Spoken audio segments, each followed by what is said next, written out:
Wagwan YouTube, welcome back to my channel. Now today in the kitchen, I'm going to be combining two of my favorite foods, ackee and saltfish and green plantains. I'm going to be frying up the plantains into these little golden brown, super crispy little cups or bowl, whatever you want to call them.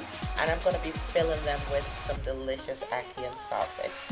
Now these little ackee and saltfish green plantain cups are the perfect little appetizers. They are super easy to make, they are super delicious, and they are super cute. Now this is how I make mine, and I hope you like it.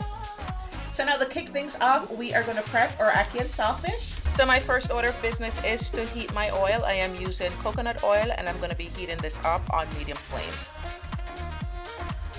And so we want to get our oil up to about 300 degrees. We don't want it to be too hot. We are not trying to fry anything. We just want to get a nice saute on our vegetables without burning them. So to tell whether my oil is hot and ready, I'm sticking my chopstick in. You can use the bottom of a wooden spoon. And once you start to see those bubbles at the bottom, just like you're seeing here, you know that you are good to go. Your oil is ready.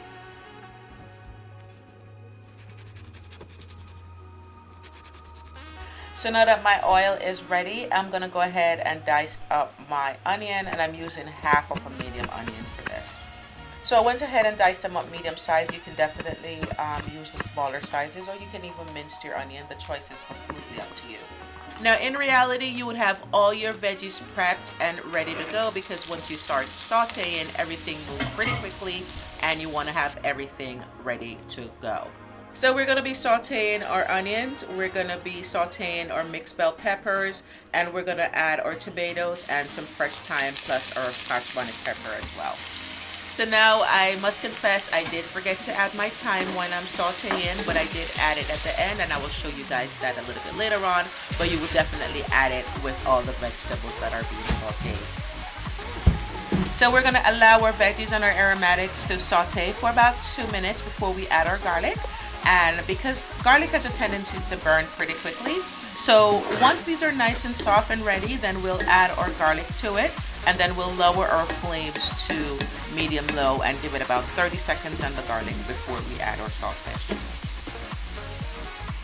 So now that we got our garlic in and everything looks and smells absolutely delicious, just want to check in with you to make sure that you have subscribed to my channel as well as hit that notification bell. If you haven't, it's okay. Go ahead and do that right now. Also, make sure you are following me on Instagram at Kerri-Ann's Cravings, on Facebook and on Pinterest. All my social links are in the video description, so go ahead and check them out.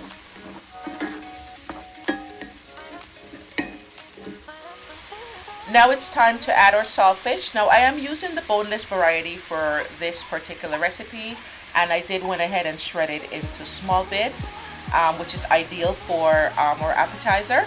Now if you're using the boned version, or you just need a refresher of how to prep your saltfish, I do have an ackee and saltfish tutorial that's live on my channel. I will link it in the iCards for you. You can go ahead and check that out as well. So since our saltfish is already cooked, at this point we're really just reheating it and bring it back up to temperature. So we're going to allow it to infuse with all our veggies and aromatics in our pot for about a minute, and then we'll add some fresh black pepper. So now that 1 minute has passed, we're going to go ahead and add some fresh black pepper to our saltfish, and then we're going to give everything a nice stir just to make sure it's completely combined and evenly distributed throughout the pot.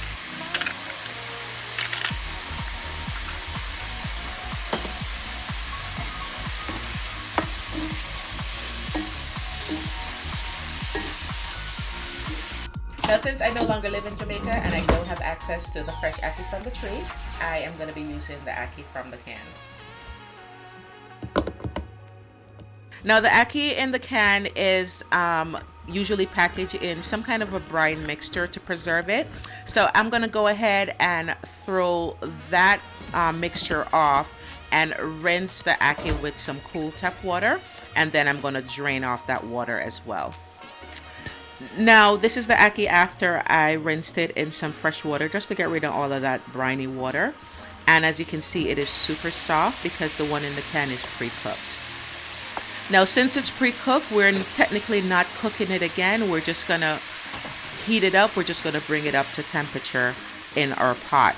Now, since it's, again, pre-cooked, it is super duper soft at this point, and over handling of the ackee will result in it being completely mashed out, looking like scrambled eggs. And Jamaicans don't like that. We don't like our ackee that way. We like to maintain some of the whole bits in it. So you want to handle it super gently. I cannot stress that enough.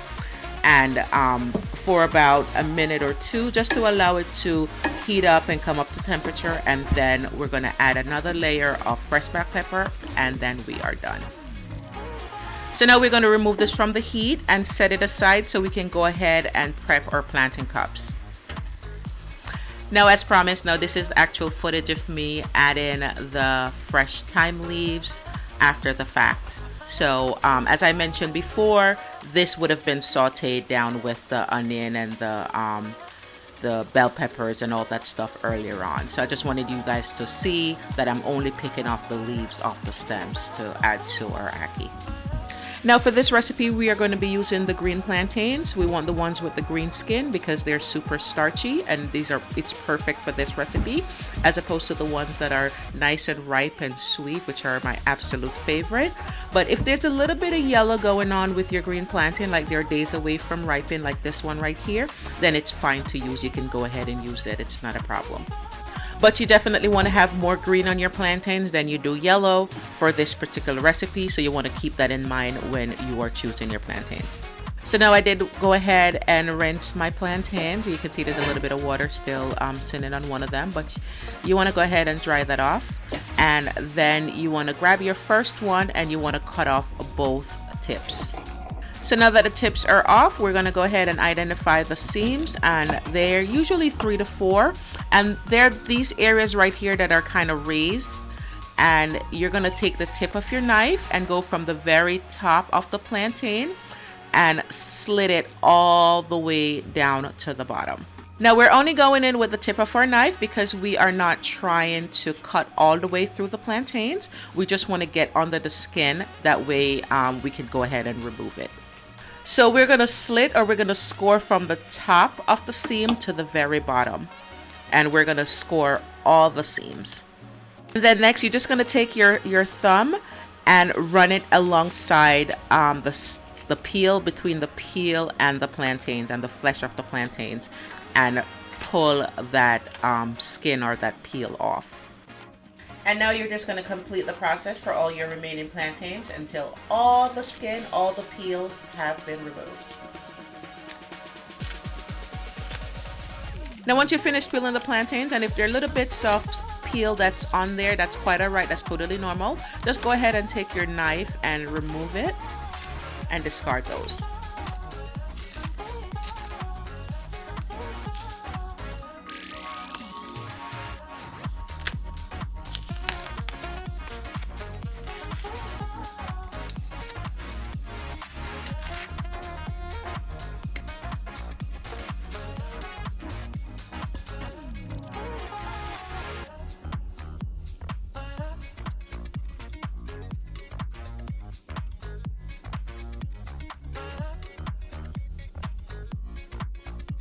So now that we've liberated our plantains from the peel or the skin, we're going to go ahead and do some straight cuts, and we're going to cut 1 to 2 inch pieces.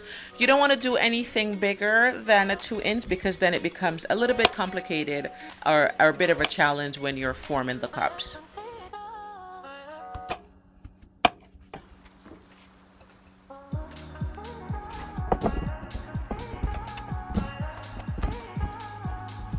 So now we are ready for the first step in our 2-step frying process, and we're gonna lightly fry our plantains.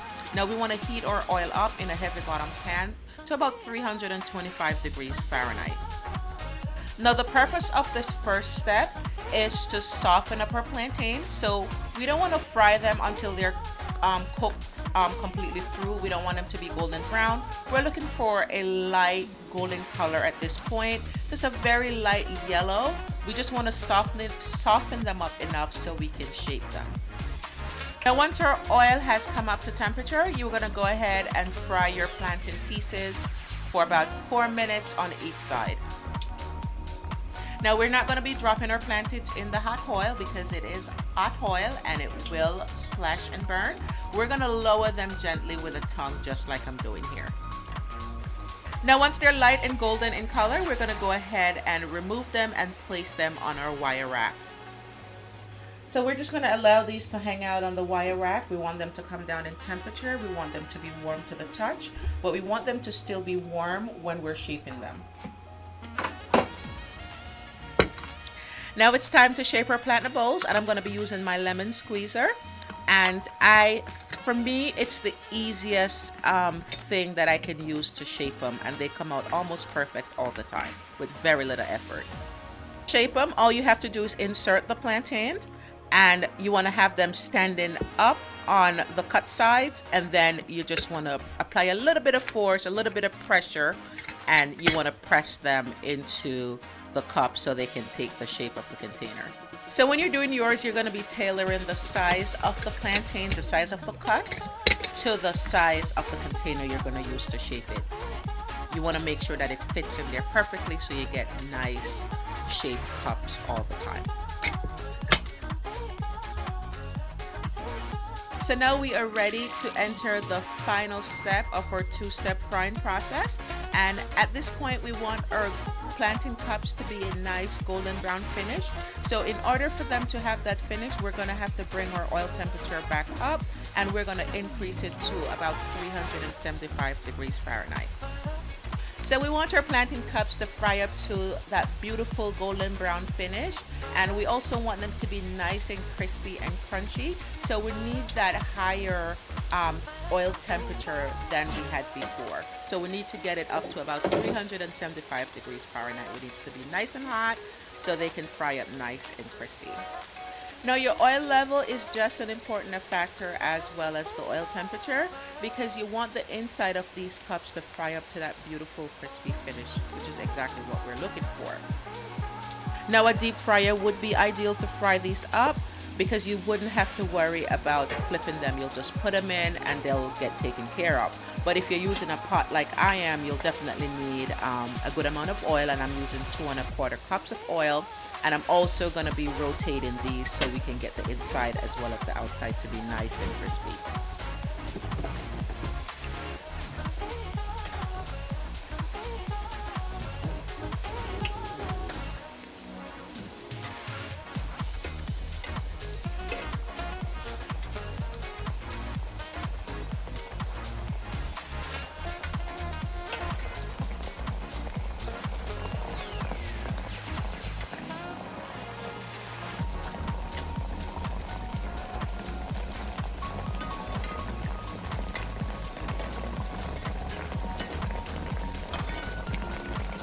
Now once your plantain cups have achieved that beautiful golden brown color that we're looking for, you want to go ahead and remove them and place them on your wire rack so they can drip to remove that excess oil, and they can cool down as well.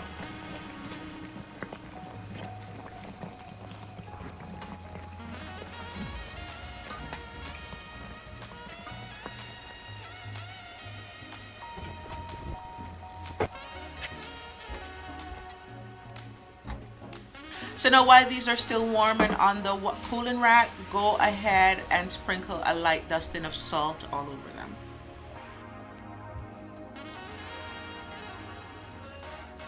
So now we're going to fill it with our Ackee and Saltfish, and I'm going to be garnishing with some bean sprout. That's just my choice, my personal preference. You can go ahead and garnish with some greens, some parsley. Give it a little pop of color. And then you are ready to serve these up to your guests or enjoy them on your own.